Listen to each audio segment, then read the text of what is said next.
For more than 35 years, young people have found a safe haven for growth and opportunity at the Dorchester Youth Collaborative. It's a place where young people at risk become success stories, and the program was even singled out by the White House for being a champion of change.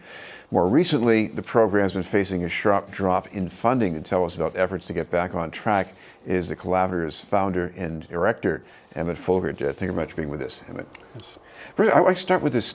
You're in a crisis right now, so what's happening? Yes, we are. Our public funding has been dwindling for, I would say, 4 years.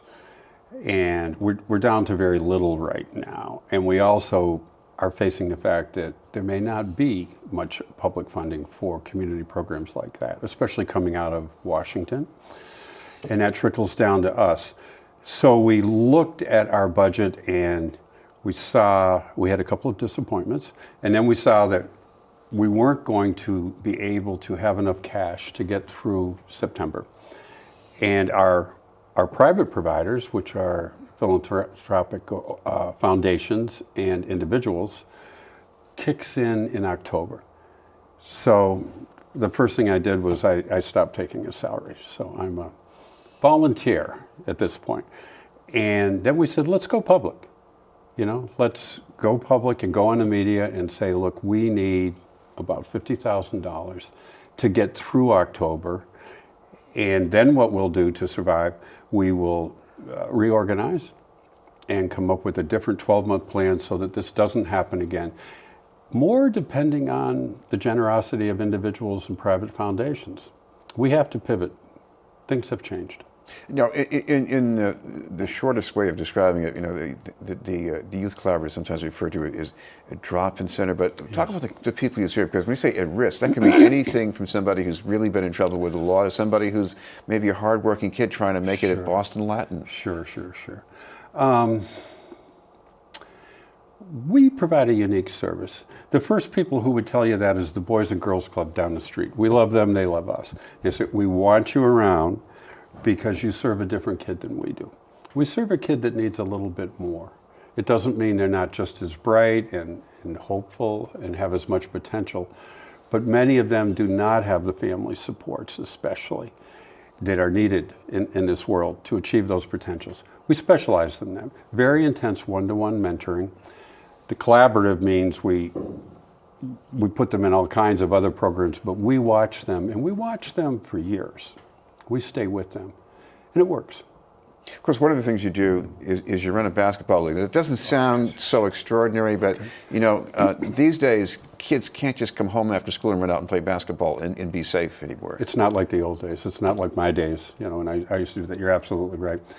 The other thing that's happened is, if you check whether it's the suburb, first it was the suburbs and now it's the city, it's hard to find a free basketball league anymore.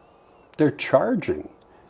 Public schools are charging in the suburbs, and in the city, AAU programs can be quite expensive now. Gyms charge a lot to rent.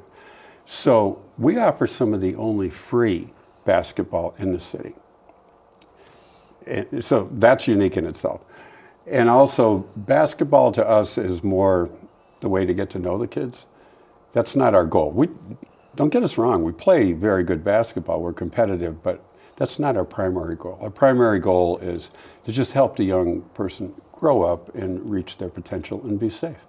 We also, we're kind of the opposite. We look for a kid who might be having some emotional trouble.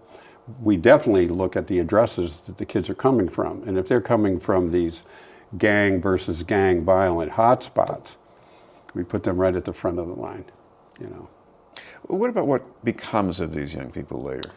Well, luckily, having been around, for over 35 years there, I see what becomes of these people. And actually, many of them are stepping up right now. They're going to our Facebook page and they're giving money. Most of them, it's small, $20, $30, but they are catching fire because we did go public with our problem. Very successful, These kids are just as bright, just as talented as anybody else. One person said we have just as many artists, not as many easels. And that's our job, to make sure that they can live out their potential. And they do. you know, get the dangerous objects out of the side, you know, out of the way from them.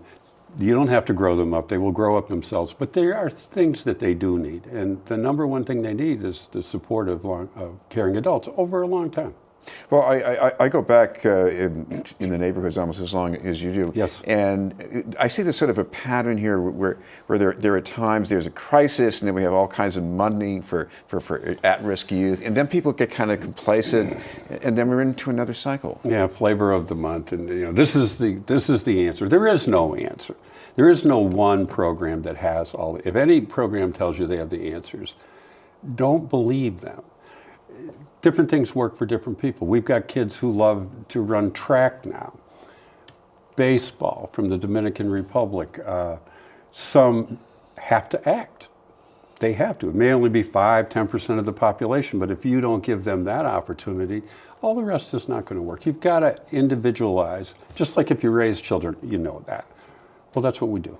Well, one of the other things that I can see you doing with kids, these are kids who they don't want to be just defined by the home and the parents anymore. They want to be defined by something else. School doesn't do it for them. So what do they get from DYC? Yeah, you got to look at that.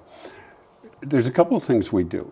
We've always run multiracial programs, multi-ethnic programs. We've made that a priority. For example, our basketball leagues take almost half their members from the suburbs. We have suburban parents driving their kids into the heart of Dorchester and loving it, mixing with our kids. And that's a wonderful experience for both of those children. Some of us, you know, have had that experience, especially athletes or people in performing arts. I've had it. When you've been on a mixed ethnic team, you'll never forget that for the rest of your life. It's a life-changing experience if you have good coaches, and it happens at an early age, because you find that people can treat each other well. And then later you go, oh my God, that's my friend. And then finally go, it's not my friend. That's my family. You've got some plans for a fundraising event, maybe not completed yet, but if people want to get some more details about what's coming up, you've got a place they can look. Yeah, unfortunately, we're not going to be able to do the big promotion because we really do have to raise this $50,000 in a short period of time. So we're going to decide Sunday at a 7 o'clock conference call the date and time of the event, and I'll let you know. But it's going to be very important, and we will get together. We will have some entertainment from some break dancers and some actors, and it'll be a wonderful occasion to raise some money to keep DYC going for the next 35 years. And of course, you got your page on Facebook, Dorchester Youth Collaborative. Dorchester Youth Collaborative, yes, please. Thank you very much. Thank you. Emmett Folgert.